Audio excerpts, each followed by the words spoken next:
ओम नमः सिद्धेभ्यः। ओम नमः सिद्धेभ्यः। ओम नमः सिद्धेभ्यः। आत्म बने परमात्मा हो, शांति सारे देश में है। देश ना सर्वोदय महावीर के संदेश में, महावीर के संदेश में।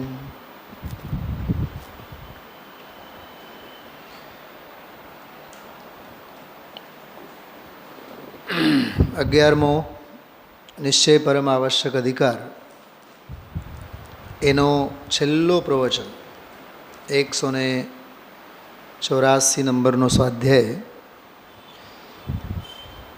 एमा साथे 12मो छेल्लो अधिकार शुद्धोपयोग अधिकार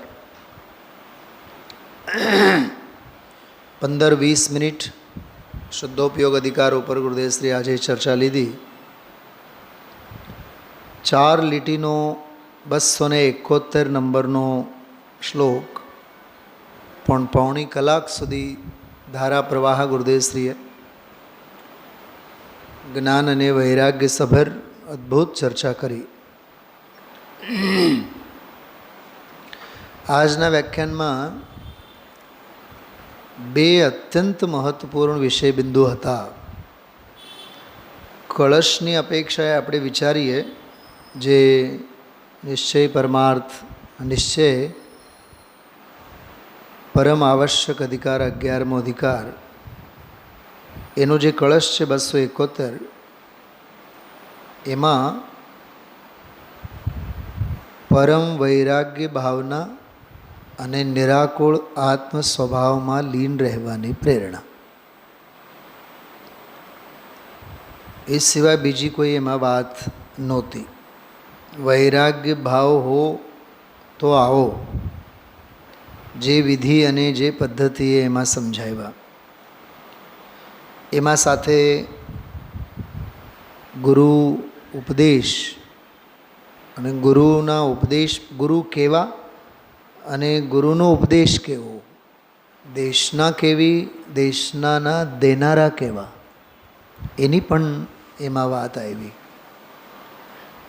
એક વાત એ છે 271 નંબરના કળશમાં, અને 158 નંબરની જે પહેલી ગાથા આજે શરૂ થઈ, હજી તો 12-13 મિનિટ જ આજે ચર્ચા ગુરુદેવશ્રી લીધી, એ તો હજી ઝલક ભર હતી। આવતીકાલથી તો ચરમસીમાએ એની બધી ચર્ચા આવશે। જ્ઞાનનો સ્વરૂપ અને સ્વભાવ ખ્યાલમાં આવ્યું। મને એક વિચાર આવતા હતા, જ્ઞાનની જ્યારે જ્યારે વાત આવે એને આપણે લોકાલોકને જાણવા સાથે, જગતને જાણવા સાથે, એની સાથે આપણે જોડી દેતા હોઈએ છીએ। બેન શૈલાબેન, ખરેખર જ્ઞાન જ્ઞાન સ્વભાવે છે, આત્મભાવે છે। જ્ઞાન આત્મભાવે છે, એને આત્મભાવ સાથે સાંકળીને જ આપણે સમજવું જોઈએ। જ્ઞાનને, જ્ઞાન સ્વભાવને પર સાથે, લોકાલોક સાથે, જગત સાથે, સંસાર શરીર અને ભોગો સાથે જ્ઞાનના દૂર દૂરના કોઈ સંબંધ નથી। જાણવાનો સ્વભાવ એમ કહેવો એનો, પરને, સંસારને, શરીરને, લોકાલોકને, અરે જગતરૂપી જ્ઞેયને, પર જ્ઞેયને જાણવા રૂપે કથન કરવું એ વ્યવહાર છે। ગુરુદેવશ્રી એક બહુ સરસ તર્ક આપ્યા। પરમાં તન્મય જ નથી થતો તો એને જાણે ક્યાંથી? તન્મય થાય તો જાણે ને. એને રહે છે પોતાનામાં જ, તો પોતાને જ જાણવા પણ રહ્યું ને, એમ વિચારો ને. તો આ બે વાત, મૂળ મુદ્દા તો સમજાણા. કળશમાં વૈરાગ્યની વાત, ગુરુના ઉપદેશની વાત, એમાંય ગુરુદેવશ્રીએ ક્રમબદ્ધ અને એક દ્રવ્ય બીજા દ્રવ્યનો કરતા નથી. આ બે સિદ્ધાંત સમજાઈ જાય તો જીવન નિહાલ થાય. આ બે સિદ્ધાંત પણ સમજાય ને, એક તો બધું જ ક્રમબદ્ધ છે, અને બીજો એક દ્રવ્ય બીજા દ્રવ્યનો કરતા નથી. હમણાં લેશું આપણે ગુરુદેવશ્રીના શબ્દોને આધારે આપણે વાત કરશું. બધી જ સમસ્યાઓનો સમાધાન એમાંથી મળી જાય. તો કંચન કામિની સંયોગોથી નિત્ય નિવૃત્તિની ભાવના. કેતનભાઈ સાંભળ્યું પ્રવચન આજનું બધું? હા, કંચન અને કામિની તો બે શબ્દો આપ્યા છે, બાકી તો આત્મા સિવાય સ્વને મૂકી જ્યાં જ્યાં જીવ માથું મારે છે, ગુરુદેવશ્રી તો ત્યાં સુધી બોલ્યા. ત્રણ લોકના નાથ તીર્થંકર ભગવાનના લક્ષ્ય પણ જે રાગ થાય છે, કડક શબ્દોમાં બોલ્યા, એ અધર્મ છે. બોલો રાજુભાઈ, વ્યવહારના હોંશિલાની વાત ક્યાંથી મગજમાં બેસે? હજી હું થોડુંક એનો સાર કહું છું, સાંભળો. પરભાવ છે, શુભ ભાવ છે, ત્રણ લોકના નાથ જિનેન્દ્ર ભગવાન, દેવ, ગુરુ, ધર્મ, પરના લક્ષ્ય જે કાંઈ થાય એ શુભ ભાવના શકલ સુરતમાં છે કે કશાયની મંદતાના શકલ સુરતમાં છે, એટલે એને શુભ ભાવ, વ્યવહાર ધર્મ, સદાચાર, એવા એવા બધા સોહામણા નામ આપવામાં આવે છે. જેમ કોઈ કંપનીમાં સંતાન જોબ કરે ને, કંપનીમાં, તો મા બાપ એમ કહે કે પેકેજ, પ્લેસમેન્ટ, હા, એનો અપોઇન્ટમેન્ટ, આ બધા સોહામણા શબ્દો છે. વધી વધીને જોબ કરે છે એમ બોલે. હવે એને શુદ્ધ ગુજરાતીમાં બોલો તો એકવાર, નોકરી કરે છે. એને સાવ દેશી ભાષામાં બોલો, ચાકરી કરે છે. કંપની સંભાળે છે, સીઈઓ છે, અને ફલાણું છે, ઢીકણું છે. જો આ પદ અને પ્રતિષ્ઠાની ભાષા આપણને સોહામણી લાગે, પણ દૂરથી ડુંગર રળિયામણા હોય. રાજુભાઈ,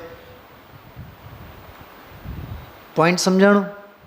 પરાધીનતા તો ખરી જ ને, પારકાપનું તો ખરું જ ને. સ્વાધીનતા, ત્યાં બેઠો બેઠો એ ચાય પી શકવાનો, નાસ્તો કરી શકવાનો, પોતાની બાયડી બીમાર હોય ખબર અંતર પૂછવા જઈ શકે, અરે પૂછી ન શકે, જવાની વાત તો દૂર. માથું દુખે તો એ કામ તો કરવાનું જ. હકીકતમાં વાત એવી છે, સંસાર, શરીર અને ભોગોની, વંદનાબેન, જેટલી બધી કડાકૂટ અને કાળી મજૂરીમાં જીવ વર્ત્યા રાખે છે અને પોતાને સુખી સમજ્યા રાખે છે, એ સૌથી મોટી દુઃખની વાત છે. હોળી હળગે છે કશાયની, હોળી હળગે છે આકુળતાની, અને આકુળતાની હોળીમાં પણ જીવ પોતાને સાતા શીળિયા સમજે છે. પૂજ્યપાદ આચાર્ય ઇષ્ટોપદેશમાં એક દાખલો આપેલો છે. ઇષ્ટોપદેશ જે સમાધિ શતક જેવો એક બીજો ગ્રંથ છે, એમાં એક દાખલો આપેલો છે. કોઈ વજનદાર વસ્તુ એક ખભે મૂકીને જતો હોય, જરીક આગળ ગયા, હવે એ ખભો તો દુખવાનો જ, પછી વજન ઉપાડીને શું કરે છે? બીજા ખભે મૂકે છે, અને ઘડીક માટે એને સાતા વળે છે કે જાણે કે બોજો ઉતરી ગયો. એક ખભેથી ઉતરી ગયો છે, પણ બીજા ખભે ચડેલો છે. બાયડી, છોકરા, ઘર, પરિવાર, આ બધી બાબતોમાં આપણે આ વાત સમજવી. કેતનભાઈ, આપણને એમ થાય કે ઘરે વડીલ છે, બાપ દાદા, આપણે બધું બહુ શાંતિથી કરીએ છીએ, થાય એટલું કરીએ, બાકી છોકરાઓ મોટા થાય આપણા, પછી એ ઠેકાણે પડે, પછી આપણે આ જ કરવાનું. છોકરાઓ મોટા થયા બાદ નવા શિંગડા ઉગે એ ખબર નથી હોતી જીવને. દીકરી નખાઈ જાય તો દીકરી નખાઈ ગયા બાદ કંઈ ઉપાધિ ઓછી છે? જમાઈ હારો હાલે નહીં હાલે, બોલો. સાસરિયા પક્ષવાળા ઘરનાને હાચવી નથી શકતા, સાસરિયાઓને હારે તારે ક્યાં બંધ બેસાડવાનું છે? બીજા 4 માથાને દીકરીના પક્ષેથી વાત કરું છું. હા, અરે દીકરો હોય તો આવેલી જે હોય પુત્ર વધુ, એના ઘરના 4ને તો હાચવવાનું જ ને, પ્રત્યક્ષ કે પરોક્ષ. કુંડાળું વધ્યું કે ઘટ્યું બતાવો? હા, સંસારનું વધવું, અરે વધ્યું, અરે સંસારનું એ તો વધ્યું ને. એટલો બધો વ્યાપ અને વિસ્તાર અને આકુળતાનો આ ઝંઝટ બધો વધ્યા હોવા છતાં પણ બસ આમાં આ 2 શબ્દોમાં આ બધું કુંડાળો આવી ગયું. કેતનભાઈ, કંચન અને કામિની. એટલે ગુરુદેવશ્રી કહે છે અહીંયા કંચન કામિની તો 2 શબ્દ લીધા છે. શરીર અને શરીર આશ્રિત જેટલો બધો વિસ્તાર છે બહારનો, બધું કંચન કામિનીમાં. હાથીના મોટા પગમાં બીજા બધાયના પગ એમાં આવી જાય છે. ખ્યાલમાં આવ્યું? એમનાથી વિરક્ત થઈ. આમાં શબ્દ છે હેય રૂપમ મોહમ મુક્તવા. કળશે વાંચશું આપણે હમણાં, પણ હું તમને મુખ્ય મુદ્દાઓની વાત કરું છું. આ કળશમાં એટલું જ કીધું છે કંચન કામિની, પર વસ્તુ, પારકી વસ્તુ, એમના પ્રત્યેની જે વલણ સાંભળવું ધ્યાનથી, પરવશ છે. અધિકાર કયું ચાલે છે? નિશ્ચય પરમાવશ્યક. તો સ્વભાવ સિવાય કંચન કામિની આદિકમાં જ્યાં જીવને રસ પડ્યો, જ્યાં રોકાણો, ભલે ને ઘડીક માટે રોકાય કે કાયમને માટે રોકાય, એ બધું પરવશપણું છે. એક વાત. બીજું બધું પરવશપણું છે એ બધું અન્યવશપણું છે. અન્યવશપણું છે એટલે સ્વભાવના વશે નથી, એટલે એ અજ્ઞાની ઘોર મિથ્યા દૃષ્ટિ અવશ છે, સ્વવશના અવશ છે. ફરીથી બોલો, સ્વવશના અવશ છે. અને બહુ સરળ શબ્દોમાં કહીએ, જે જરૂરનું છે એ જરૂરનું ન કરતા બિનજરૂરીમાં પડેલો પાથરેલો છે. હવે સાંભળો, એક બહુ જોરદાર વાત કરું છું. જરૂરીમાં રહેવું એ મોક્ષ માર્ગે રહેવું, બિનજરૂરીમાં રહેવું એ સંસારના માર્ગે રહેવું. તો જેટલો બિનજરૂરીના માર્ગે છે, જે અનાવશ્યકના માર્ગે છે, જે પરવશના માર્ગે છે, ભૂલ કે અપના ઘર. હવે ક્યાં ક્યાં રખડશે? 4 ગતિ અને 84 લાખ. મૂળ ભૂલ કેટલી? ભૂલ કે અપના ઘર. મૂળ ભૂલ એટલી જ છે. ગુરુદેવશ્રીનો ઉપાદાનને નિમિત્ત ઉપર, ઉપાદાન નિમિત્તના દોહરા ઉપર એક નાનકડી ચોપડી છે, વાંચજો બધાએ. નામ છે મૂળમાં ભૂલ. શું? ખાસ વાંચવા જેવું છે. તમે એક વખત હાથમાં ઉપાડશો ને, એ શબ્દશ પ્રવચન તો નથી એના, પણ સંકલિત પ્રવચનો છે. હરિભાઈએ સંપાદન બહુ સરસ કર્યું છે. માંડ 80 પાના હશે, વધીને 45-50 હોય તો નવાઈ નહીં. અમે તો હિન્દીમાં વાંચેલું, જયપુરમાં હતા ત્યારે. ઉપાદાન નિમિત્તના દોહરા ઉપરના પ્રવચન છે. શું નામ કીધું? કેતનભાઈ, તમને પૂછું છું. મૂળમાં ભૂલ. સમજાણું? અને ઈને એ પ્રવચન રહસ્યપૂર્ણ ચિઠ્ઠી અને પરમાર્થ વચનિકા ઉપરના પ્રવચનો સાથે પણ સંકલિત છે. એનું નામ છે અધ્યાત્મ સંદેશ. નામ તો જુઓ. મને તો ઘણીવાર ગુરુદેવશ્રીના વ્યાખ્યાનોના સંકલનો ઉપર જ પુસ્તક લખવાનું મન થાય, પણ લખીશ નહીં. શું કામ લખું? પછી મીતા ભાભી પૂછા રાખશે કે દી પૂરું થાય. મારે ઉપાધિ નથી લેવી, મારે લખવું જ નથી. કલ્પનાની વાત કરો છો, પણ બહુ ગમે ગુરુદેવશ્રીના સંકલનો જે છે. જો જીતુભાઈએ જે સોનગઢથી છપાયેલા સંકલનો છે, કેવા મસ્ત નામ છે. 13-14 ભાગ છપાઈ ગયા. ગુરુ કહાન દૃષ્ટિ મહાન. વાહ! હું ભાવુકતામાં નથી કહેતો, મને બહુ બહુ અહોભાવ આવે. ગુરુ કહાન દૃષ્ટિ મહાન. તું મહાન તો તેરી દૃષ્ટિ મહાન. 3 સંકલનોની વાત કરી. મૂળમાં ભૂલ, ઉપાદાન નિમિત્તના દોહરા ઉપરના વ્યાખ્યાનો છે. અને એ પ્રવચનો રહસ્યપૂર્ણ ચિઠ્ઠી અને પરમાર્થ વચનિકા સાથે ફરી પાછા અધ્યાત્મ સંદેશ. એ તો મસ્ત સંકલન છે. અધ્યાત્મ સંદેશ. ભાભી મારું હાલે ને તો આવતા 100 વર્ષ માટે અહીંયા સ્વાધ્યાય ભવનમાં કયા પ્રવચનો વગાડવા જોઈએ એની હું લિસ્ટ આપું, પણ એ નહીં આપું. આપણી પાસે છે ને, આપણી લિસ્ટ આપણી પાસે રાખવાની. એટલે હું બહુ તમને લાગણીથી વાત કરું છું. એટલો માલ છે ગુરુદેવશ્રી. મીનાબેન, ગુરુદેવશ્રીનો અષ્ટપાહુડ ઉપરનો 12 જ મિનિટનો એક પ્રવચન છે. વંદનાબેન તમને મોકલ્યું છે, મેં શૈલાબેનને મોકલ્યું છે. ભાભી તમને મને યાદ નથી, કેમ કે દૂર થઈ ગયા ને એટલે. નહીં, અષ્ટપાહુડનો 12 મિનિટનું એક પ્રવચન છે, બહુ સરસ. કદાચ મેં મોકલ્યું છે. બોધ પાહુડમાં 11 બોલ આવે. મને તો અષ્ટપાહુડમાં બોધ પાહુડનો એ પ્રકરણ બહુ ફેવરેટ. જયપુર જ્યારે હું ગયો હતો 2007માં, ત્યારે મેં એના ઉપર એક સ્વાધ્યાય લીધો હતો. તો ભારીલ સાહેબે ચેમ્બરમાં બેસીને સાંભળ્યું અને એને પોતાના પ્રવચનમાં આવીને પછી કીધું,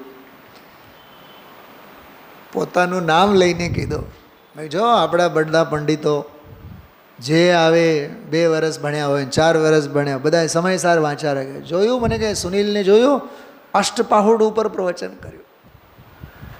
એટલે બહુ પોઝિટિવિટીમાં કે ભાઈ તમે આગમની અવગાહના કરો. ગુરુદેવશ્રીનો એ 12 જ મિનિટનો એક અંશ છે. બોધ પાહુડના 11 પોઈન્ટમાં એક પોઈન્ટ આવે છે દર્શન. દર્શન એટલે શું? તો ગુરુદેવશ્રીનો આખો ફ્લેવર એમાં એવું છે, ટોન એવું છે કે જૈન દર્શન. દર્શન એટલે ત્યાં કોઈ જીન દર્શનની વાત નથી. દર્શન એટલે સમ્યક દર્શનની વાત નથી. સમ્યક આત્મદર્શનની વાત નથી. ચલાબેન, ત્યાં દર્શન એટલે મુનિપણું. તો મુનિરાજને જ દર્શન કેમ કહેવાય? તો એમાં એક વાત આવી બહુ સરસ કે દર્શનના 2 રૂપ છે, એક બહિરંગ અને એક અંતરંગ. તો કહે છે બહિરંગ તો નિર્ગ્રંથપણું છે. બાહ્ય સ્વરૂપ તો શું છે? દર્શનનું બાહ્ય સ્વરૂપ શું છે? પકડજો આ વાતને. દર્શન એટલે સમ્યક દર્શન નહીં, દર્શન એટલે અવલોકન નહીં, દર્શન એટલે આત્મદર્શન નહીં. અરે દર્શન એટલે જૈન દર્શન. પણ સાંભળો, જૈન દર્શન એટલે ઓલી બહારના ધર્મની વાત નથી કરતા, જાતિની વાત નથી, ધર્મની વાત નથી. કે જૈન દર્શન, તો જૈનોનું દર્શન, જીન મુનિઓનું દર્શન. દર્શન એટલે આમ હાથ જોડીને દર્શન કરવાનું એ નહીં.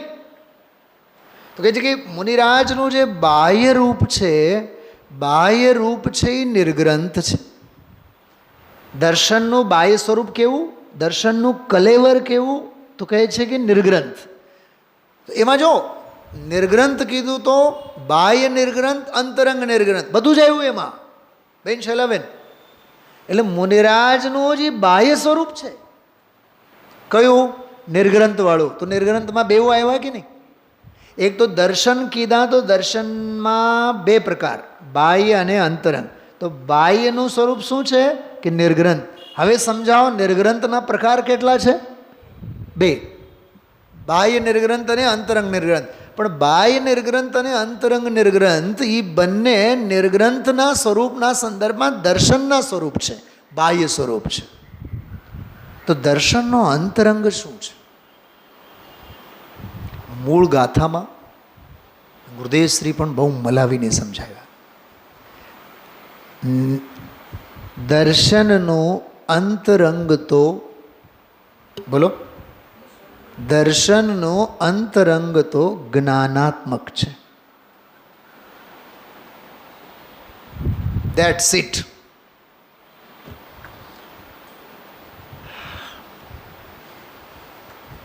પછી ખબર ગુરુદેવશ્રી શું બોલ્યા?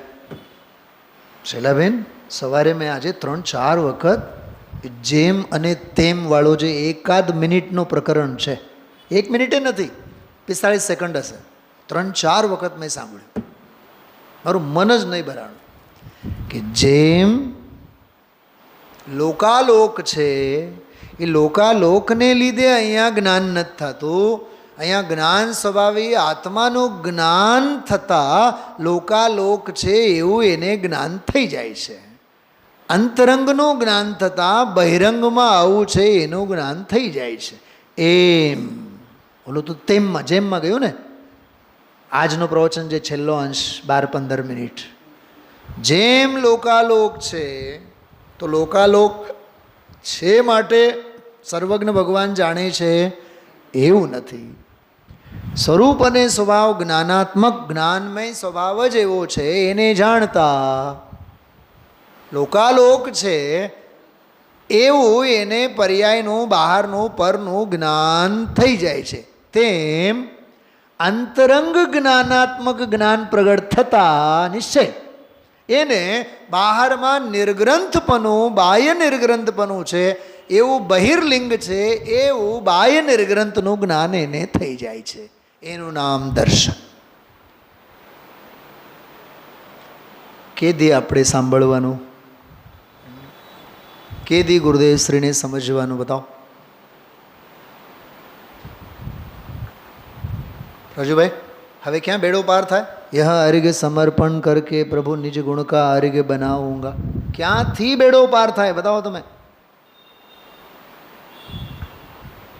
અને તમે જે મને મોકલ્યું એ મેં 4-6 વખત કાલે સાંભળ્યું, 7 જ મિનિટનું યુગલજી બાબુજીનું.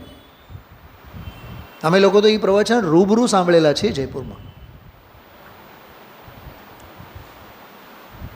અરહંત ભગવાનના દ્રવ્ય ગુણ પર્યાયને જાણતા અથવા અરહંત ભગવાનને દ્રવ્ય ગુણ પર્યાય પણ જાણતા. ભાષામાં ફેર છે, દ્રવ્ય ગુણ પર્યાયને નહીં. શૈલાબેન, આ ભલભલા મોટા મોટા વિદ્વાનો આમાં ગોતા ખાય. શું ફેર પડ્યું બેઉમાં?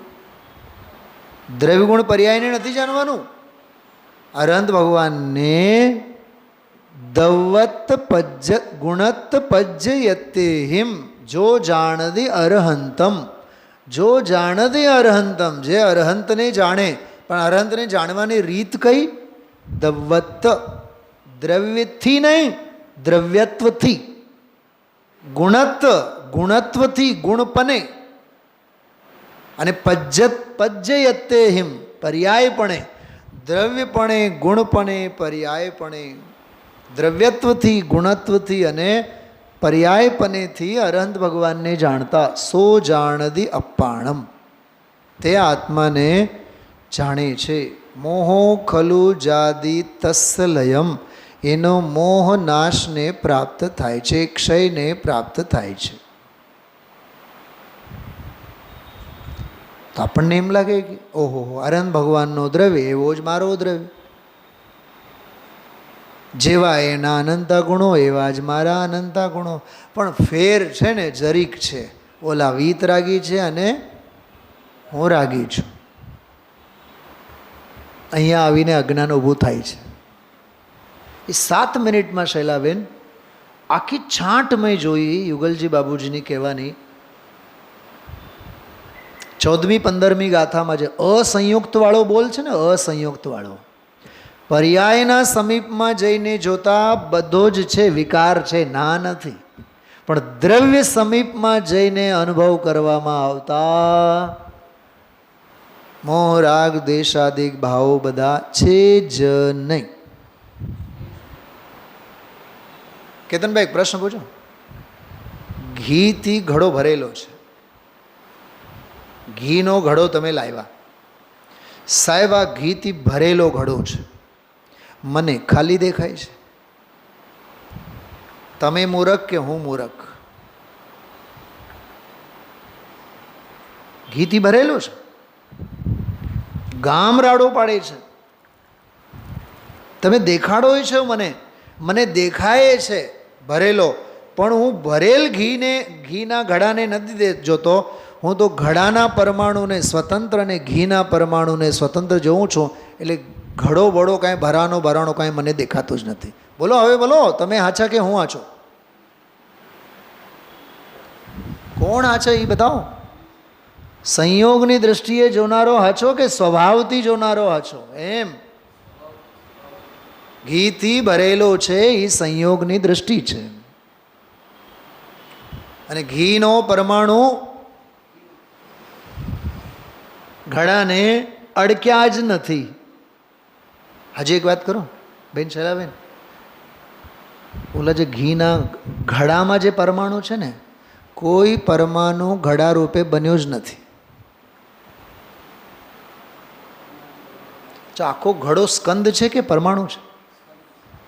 સ્કંદ કોને કહેવાય? ઘણા બધા એટલે કેટલા? અનંતા. તો અનંતા પરમાણુઓનું સ્કંદરૂપનું પરિણમન, એનું નામ ઘડો. પરમાણુને પૂછો કે તમે કોણ છો? પરમાણુને પૂછો, એને અજીવ અધિકારની ભાષામાં પૂછો, નિયમસારના અજીવ અધિકારની ભાષામાં પૂછો, હુ આર યુ? એ એમ કહેશે આઈ એમ પરમાણુ. દેટ્સ વાય આઈ એમ પરમાત્મા, શુદ્ધ પૂતગલ પરમાણુ. હું પરમાણુ છું.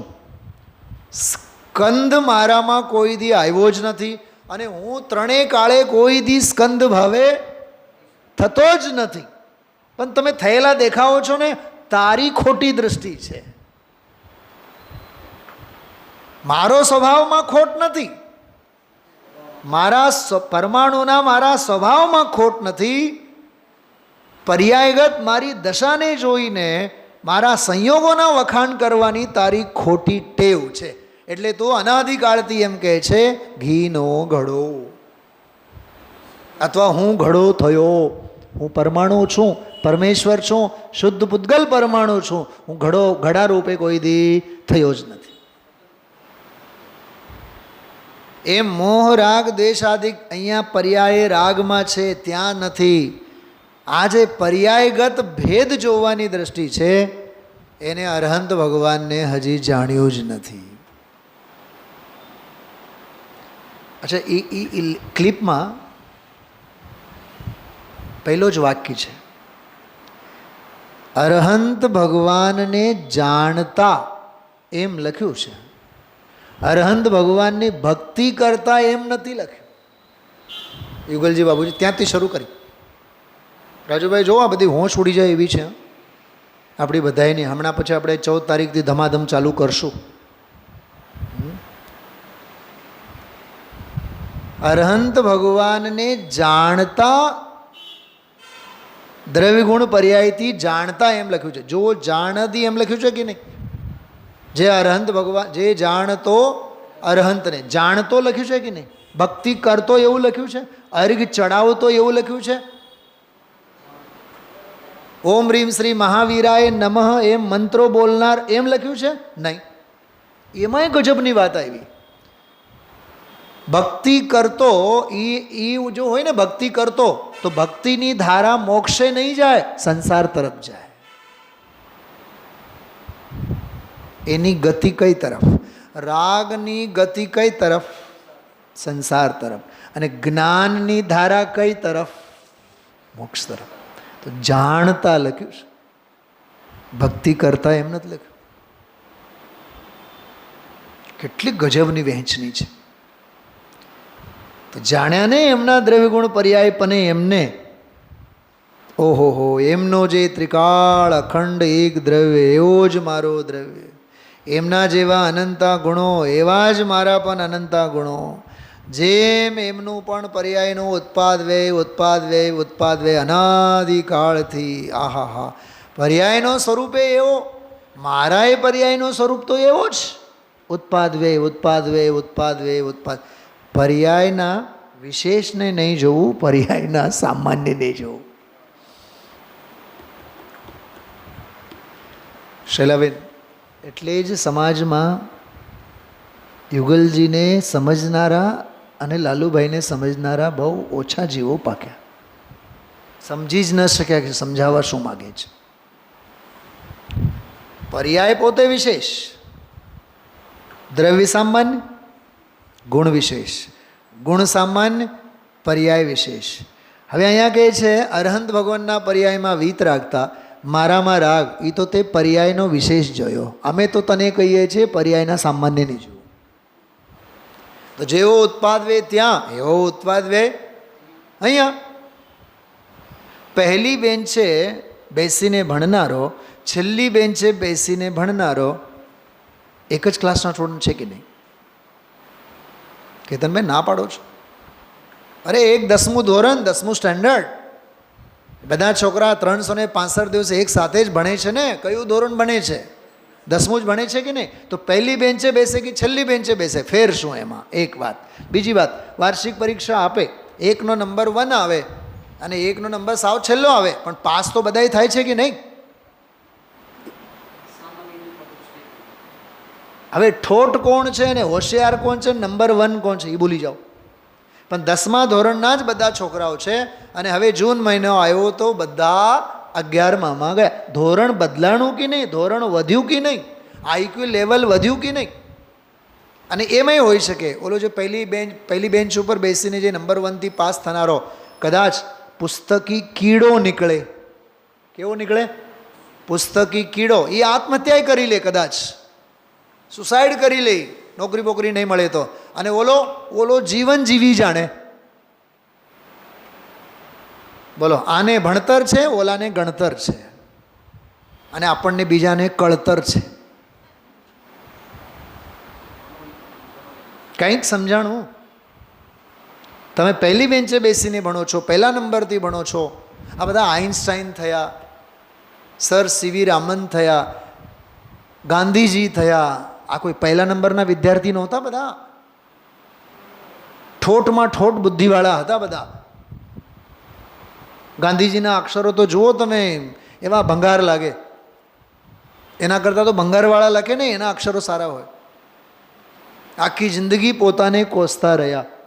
અક્ષરનો સુવાચ ન હોવું તો અધૂરી કેળવણીની નિશાની છે. સાંભળ્યું છે આ વાક્ય?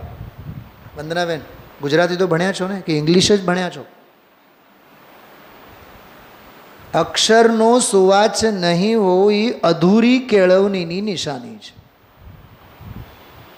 અને મહાદેવભાઈ દેસાઈ જે મારા અંગત સચિવ, એના અક્ષરો તો મોતીના દાણા જેવા હતા. એના વખાણ કરતા થાકે નહીં, અને પોતાને ઉતારી પાડતા શરમ અનુભવે નહીં. છે તો છે, જે કમીપણું છે મારામાં, જે વીકનેસ છે એ છે, એને સ્વીકારો. એને હું ગુરુદેવશ્રીની ભાષામાં કહું, પ્રભુતાને સ્વીકારવા માટે તો પ્રભુતા જોઈએ જ, પણ પામરતાને સ્વીકારવા માટે પણ પ્રભુતા જોઈએ. લથડિયા ખાતા ખાતા પગથિયા ચાલે. કેતનભાઈ, રાજુભાઈ જેવા કોઈ કહે, કાકા તમે લાકડી રાખતા જાઓ, માસી તમે લાકડી રાખતા, તમારી માં લાકડી રાખે, હું તો હાલું છું, હજી હું તો અભી જવાન હું, પણ હમણાં પડી જશો, લથડિયા ખાતા ખાતા બ્રેન હેમરેજ થશે, મરી જશો. નહીં નહીં નહીં, ઓલો લાકડી નામ લેતા વેત જ.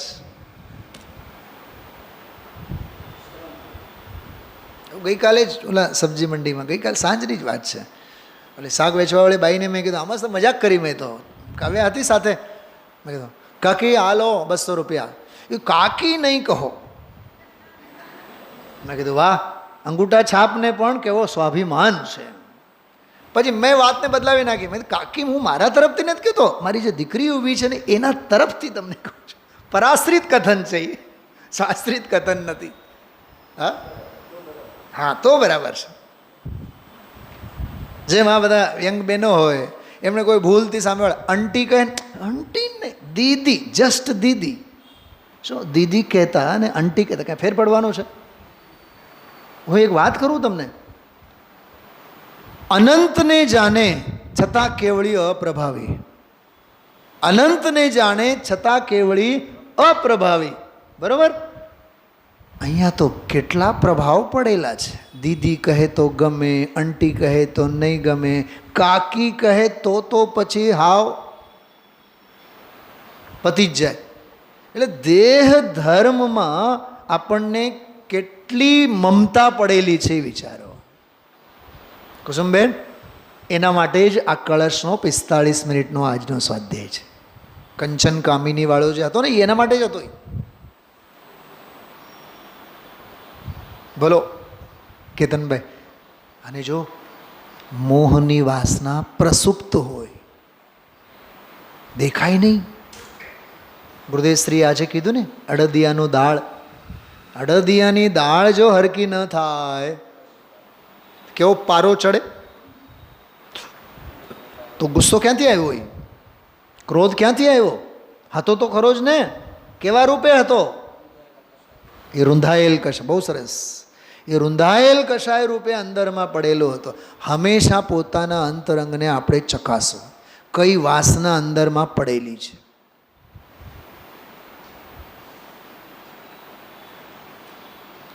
એટલે જ બેન શ્રી કૃપાળુ દેવે આખા દિવસમાં આત્માર્થતાને પરિણામ પોષનારા પરિણામ કેટલા અને જગતના અભિપ્રાયને પોષનારા પરિણામ કેટલા, એની તપાસ રાખવી જોઈએ.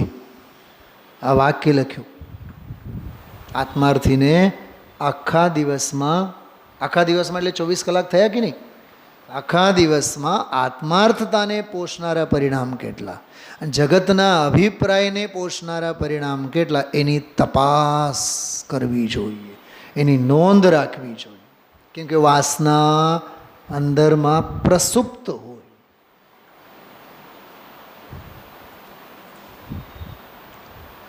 જો આ કળશ જુઓ, મુક્ત્વા મોહમ કનકરમણી ગોચરમ હેયરૂપમ નિત્યાનંદમ નિરુપમ ગુણાલંકૃતમ દિવ્યબોધમ ચેતઃ શીઘ્રમ પ્રવિશ પરમાત્માનમવ્યગ્રરૂપમ લબ્ધ્વા ધર્મં પરમ ગુરુતઃ શર્મણે નિર્મલાય.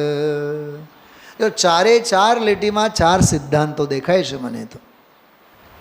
પહેલી લીટીમાં કહે છે કનક અને કામિનીની મોહની વાસનાને છોડો, તરછોડો, પરથી ખસ. યા પહેલી લીટીમાં. બીજી લીટીમાં કહે છે નિત્યાનંદમ નિરૂપમ ગુણાલંકૃતમ દિવ્યબોધમ. નિત્ય આનંદ એવો જે નિરૂપમ ગુણથી અલંકૃત દિવ્યબોધ. કેટલો સરસ શબ્દ છે. હા, એક શબ્દ આવે આત્મબોધ. શું આવે? આત્મબોધ. ભાભી શું કીધું? આત્મબોધ. હમણાં 2 દિવસ પહેલાં મને સ્કૂલે પહોંચતા 2 મિનિટ મોડું થયું. હજી પ્રેયરનું બેલ પડ્યું જ ખરું અને પછી હું સાઇન કરીને ઉતાવળે પહોંચ્યો. મજાક મસ્કરી ચાલતી હોય, પછી મેડમને પ્રિન્સિપલને મેં કીધું, બેન આજે છે ને 2 મિનિટ મોડા પડ્યા, બહુ અપરાધ બોધ થાય છે. ત્યારે તો એનું ધ્યાન ન ગયું. પછી મને જુદું બોલાવીને એણે, તમે મને શું કહેતા હતા?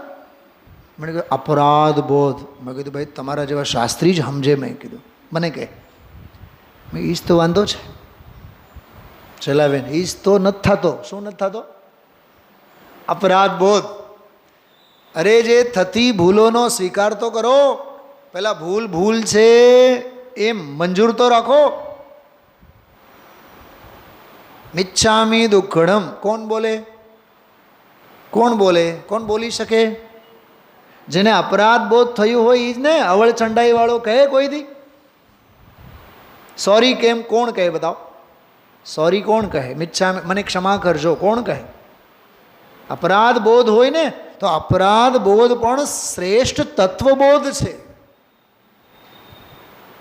પ્રાયશ્ચિત અધિકાર શું હતું? પ્રતિક્રમણ અધિકાર શું હતું? આલોચના અધિકાર શું હતું? જો પ્રતિક્રમણ અધિકાર નિશ્ચય, પરમાર્થ પ્રતિક્રમણ અધિકાર, પરમ આલોચના અધિકાર, પરમ પ્રત્યાખ્યાન અધિકાર અને નિશ્ચય શુદ્ધ પ્રાયશ્ચિત અધિકાર. આ ચારે ચાર અધિકારોમાં આચાર્ય મુનિ ભગવંતનો અપરાધ બોધ સિવાય બીજું કાંઈ નહોતું. કેતનભાઈ સમજાય છે? પ્રતિક્રમણમાં થયેલા દોષોનો સ્વીકાર, ઓકે, પ્રત્યાખ્યાનમાં થવા લાયક ભવિષ્યમાંના જે દોષો એનો સ્વીકાર, અને આલોચનામાં વર્તમાનમાં થતા દોષોનો સ્વીકાર. તો દોષોનો સ્વીકાર ને ટૂંકમાં અપરાધ બોધ. અપરાધ બોધ પર્યાયે અને નિરપરાધ બોધ સ્વભાવે અને આત્મબોધ દ્રવ્ય દ્રષ્ટિએ. ફરીથી તો કેવી રીતે બોલું હું ગોઠવીને? હવે ફરીથી ટ્રાય તો કરું છું. અપરાધ બોધ પર્યાયે, નિરપરાધ બોધ આત્મભાવે અને આત્મબોધ તો ત્રિકાળ દ્રવ્ય સ્વભાવે. તો પછી સર્વે કર્મોનો પ્રલય નહીં થાય તો કોનો પ્રલય થાય? ક્યાં આવ્યું હતું પ્રલય શબ્દ? ક્યાં આવ્યું હતું? દીપાલીબેન કહેશો ક્યાં આવ્યું હતું પ્રલય શબ્દ? બધા જ કર્મોનો પ્રલય કરવામાં હેતુભૂત એવો શુદ્ધોપયોગ અધિકાર અમે લખીએ છીએ. પ્રલય એનો નહીં થાય તો કોનો થાય? અરે સાંભળો ફરીથી.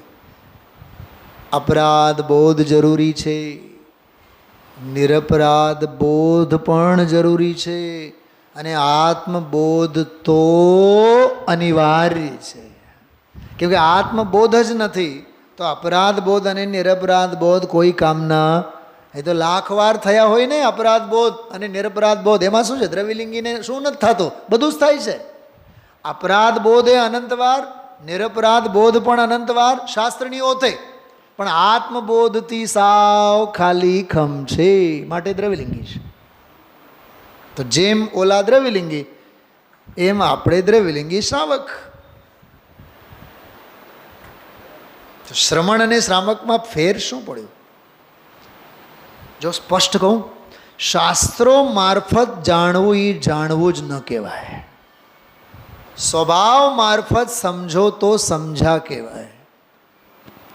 કેમ કે શાસ્ત્ર જ્ઞાન પરલક્ષી જ્ઞાન છે, પર સત્તાવલંબી જ્ઞાન છે, પૂદગલનું જ્ઞાન છે, શબ્દ જ્ઞાન છે, આત્મજ્ઞાન નથી. અચ્છા, આવું ક્યાં લખ્યું છે? શાસ્ત્રોમાં લખ્યું છે. શાસ્ત્ર જ્ઞાન નથી એવું ક્યાં લખ્યું છે? શાસ્ત્રોમાં જ લખ્યું છે. પણ એ શાસ્ત્રોમાં લખ્યું છે એનો ભાવભાષણ ક્યારે થાય?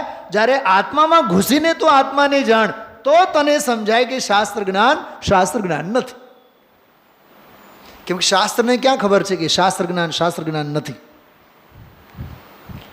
કોને ખબર છે? કે આત્મજ્ઞાનને ખબર છે કે શાસ્ત્ર જ્ઞાન નથી.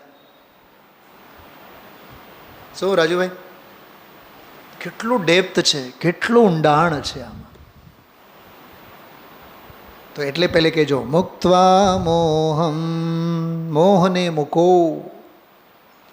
હા, લપ બધી મૂકો. કેતનભાઈ, હું તમને પૂછું, કાં હવે તમે કંઈ જતા નથી લાગતા દુકાને બુકાને? અહીંયા મંદિરમાં હો, સ્વાધ્યાયમાં હો, રેગ્યુલર કેવી રીતે? સાહેબ બધું મૂકી દીધું. બોલો, આ બે શબ્દમાં બધું આવ્યું કે નહીં? મૂકી દીધું એમાં બધું આવ્યું કે નહીં? સનત ચક્રવર્તી 60,000 પુત્રો, હા, અરે રે રે, મેં તો મંદિરોની શોભા કરવા માટે, શણગાર કરવા માટે મોકલ્યા. અરે રે, સાપે બધાયને કરડી નાખ્યા, બધા મરી ગયા. ધિકાર છે સંસારને સમજીને બધું મૂકી દીધું. સમૂહ શરણમાં ગયા. સમૂહ શરણમાં ગયા તો જોઈએ છો તો ચારે બાજુએ ભીડ. કોની ભીડ હશે? ઓલા 60,000 પુત્રોએ જે બેહોશ થયા હતા, જાગૃત થયા બાદ એમના સનત ચક્રવર્તીના ભૂતકાળના મિત્રે કીધું, ભાઈ હું તો દેવગતિનો જીવ છું, તમારા પપ્પાને અમે બેઉ જણા સ્વર્ગમાં સાથે હતા, અમે લોકો નક્કી કરેલું જે સૌથી પહેલાં મનુષ્ય ભાવમાં જશે એને આત્મબોધ કરીને વૈરાગ્યની શિક્ષા આપશે. અને હું દર વખતે જાઉં છું એને સમજાવવા તો ઓલો સાંભળવા જ તૈયાર નથી.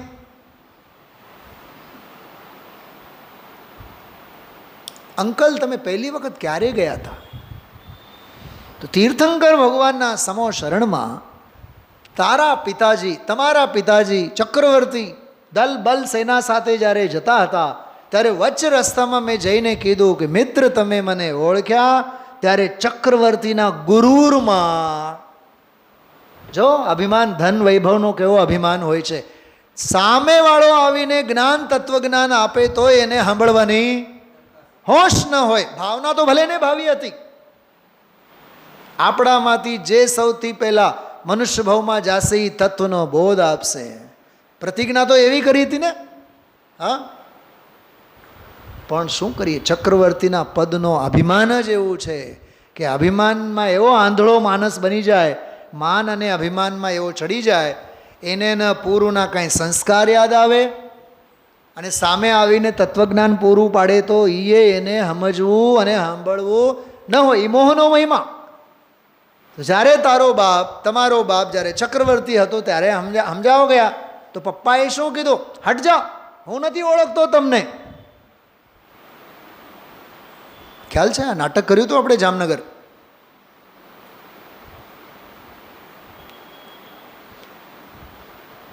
અરે રે એમ થયું? હા, તો પછી તમે શું કર્યું? એને તો કાંઈ સમજાવવાનું નહીં, પણ એમની નસ આપણે પકડવી. ચક્રવર્તીની નસ છે 60,000 પુત્રો. એટલે મેં સાપ બનીને તમને બધાને મૂર્છિત કરી નાખ્યા. અરે રે, તો ભાઈ બાપુજી છે ને પેઢીએ બેઠા છે. નહીં નહીં નહીં નહીં, ધિક્કાર હો આવી મોહ અને મમતા. કઈ મમતા? અમારા બાપની મોહની મમતા, એને ધિક્કાર હો. એ દીક્ષા લે કે નહીં લે, અમે દીક્ષા લઈને બધાએ જઈએ છીએ. આ 60,000 પુત્રોનો વૈરાગ્ય. અને ઓલા મરી ગયા છે એ વાવડ પહોંચે છે બાપ પાસે. હવે ગળગળિયા થાય, સંસાર અસાર છે, બધા દુતારાઓની ટોળી છે, કોઈના નથી. હવે સમજાણું. અને જઈને સભામાં જોયા, ઓહો હો હો હો, 60,000 મુનિઓ, આ કોણ છે? ભગવાનની વાણીમાં આવે છે, હે મોહી જીવ, જે મોહના લપમાં તું પડેલો છે અને હવે માંડ મૂકીને આવ્યો છે, પણ તારી મોહ મમતાને જોઈને તારા 60,000 પુત્રોને પણ વૈરાગી થયું, બધા દીક્ષા લઈને બેઠા છે. બાપે દીક્ષા લઈ લીધી, આત્મ સાધના કરીને બધા સિદ્ધિને વર્યા. સાનુકૂળતામાં ન સમજી શકે, એ ઠોકર લાગે ત્યારે સમજાવીના નહીં રહે. અને તું સમજણનો પિંડ છે, તું સમજણનો પિંડ છે, તું નહીં સમજતો કોણ સમજ? સમજવું તો પડશે જ. આજે સમજો, કાલે સમજો. એમાં મુક્તવા, મોહ તો તારે મૂકવું જ પડશે. શું કીધું? મોહ તો તારે મૂકવું જ પડશે. આજે મૂક, કાલે મૂક, અનંતકાળ પછી મૂક, મૂકવું તો પડશે. શું ભાભી, શું વિચાર આવે છે બતાવો? આવું છે આ મુક્ત્વા મોહમ. સાંભળો, સંયોગને મૂક એમ નથી કીધું. સંયોગને મૂકવું તારા હાથમાં ક્યાં છે? અને સંયોગ જે મળ્યા છે એ તારે લીધે થોડાક મળ્યા છે. એ એમનું ક્ષેત્રાંતર છે, એમનું કાલાંતર છે. તું કારણ વિના ભાવાંતરથી એમની હારે ચોંટીને બેઠો છે. તારે લીધે થોડુંક છે, તારામાં થોડુંક છે, તારાથી થોડુંક છે, અને એનાથી તું થોડુંક છે. કંઈ પકડાય છે વાત? पर से कुछ संबंध नहीं है जिनवाणी का नारा. આ નિયમ છે. મુક્ત્વા મોહમ કનક રમણી. બે જ શબ્દો, કનક સંપત્તિ, સંપદા, વૈભવ, રમણી એટલે સ્ત્રી. મુક્ત્વા મોહમ કનક રમણી ગોચરમ હેય રૂપમ. બધું હેય રૂપ છે. એક વાત સમજો કેતનભાઈ, અમારા ભારીલ સાહેબ એક બહુ સરસ વાત કરતા. આપણે બટાટા કોઈ દી ખાતા નથી. બટાકા કહેવાય કે બટાટા કહેવાય? ગુજરાતીમાં તો મેં કંઈ એવું સાંભળેલું છે, બટાકા. જે પણ હોય, કાંઈ વાંધો નહીં, ખબર હોય તોય નહીં કહેવાના, મને ખબર છે, કેમ કે કહેશો તોય પાપ લાગશે. જે પણ હોય અભક્ષ વસ્તુ.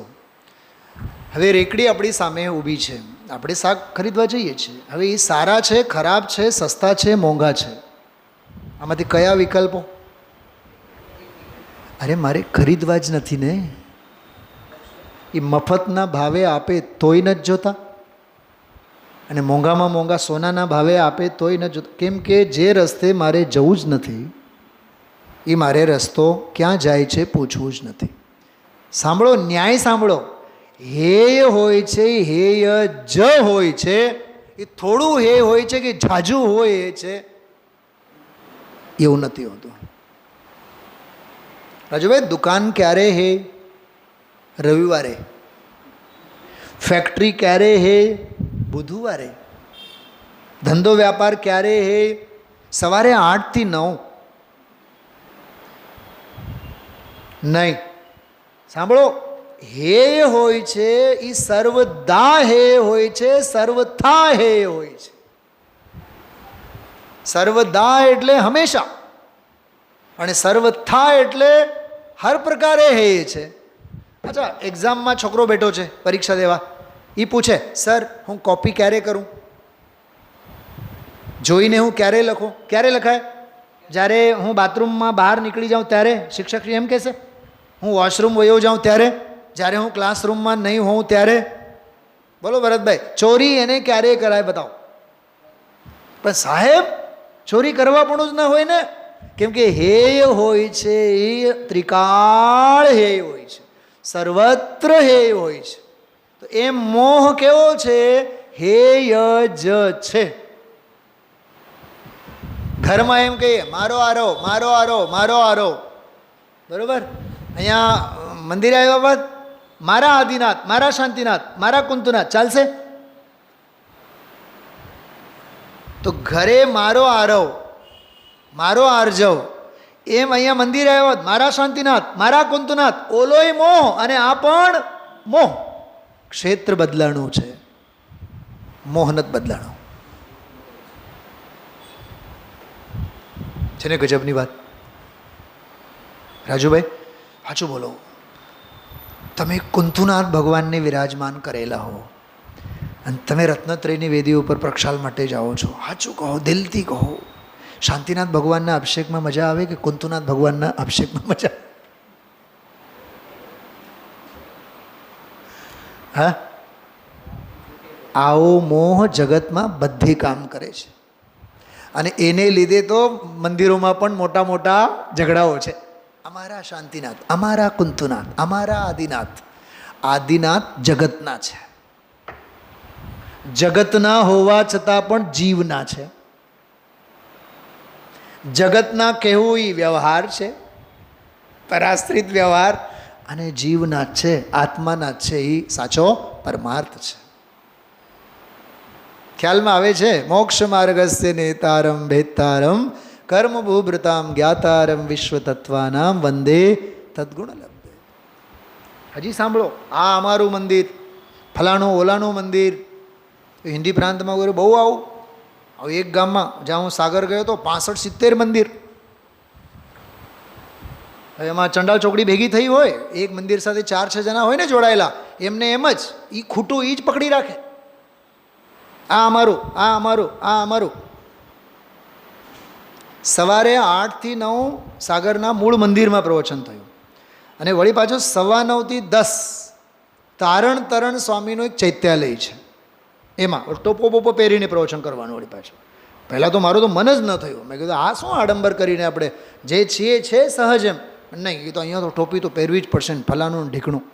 પણ થયું 10મા કળશ ઉપર સ્વાધ્યાય લીધું. પણ મેં જોયા બધા ચહેરા નવા, એ ચૈત્યાલય સાથે જોડાયેલા હતા. એ હતા એમાં પહેલેથી સમોસરમાં આવીને આપણા ચૈત્યાલયમાં તો 9:15 થી 10 છે, અમારે 8 થી 9 સાથે કાંઈ લેવું દેવું નથી. શું અર્થ છે એનો? શું એનો સમજો છો? શું કહેવા માગું છું? હા, તો જે મુખ્ય આયોજન છે, મુખ્ય મંદિરમાં જે આયોજન છે એનો લાભ લો ને. પછી તમે તમારું જે કાંઈ આગ્રહ, પૂર્વાગ્રહ, હટાગ્રહ, મારું ખરેખર પહેલેથી જો ખબર હોત ને તો હું ત્યાં વ્યાખ્યાન માટે ગયો જ ન હોત. બોલે મેં આ વ્યવસ્થાપક જે સુનિલભાઈ હતા, મેં એને કીધું, સુનિલજી ભાઈ સાहब मुझे पहले से पता होता तो मैं जाता ही नहीं. અમારું મંદિર, તમારું મંદિર, અમારું ક્ષેત્ર, તમારું ક્ષેત્ર, અમારા ભગવાન, તમારા ભગવાન. શું શું માંડી વાળ્યું છે આ? અરે આ મોહનો જ એક સ્વરૂપ છે. મુક્ત્વા મોહમ કનકરમણી ગોચરમ યેય રૂપમ. હવે એને હે રૂપ જાણીને હવે જોજો શું કરવાનું. 1.5 લીટીમાં એક બહુ આખી સિસ્ટમ આવશે.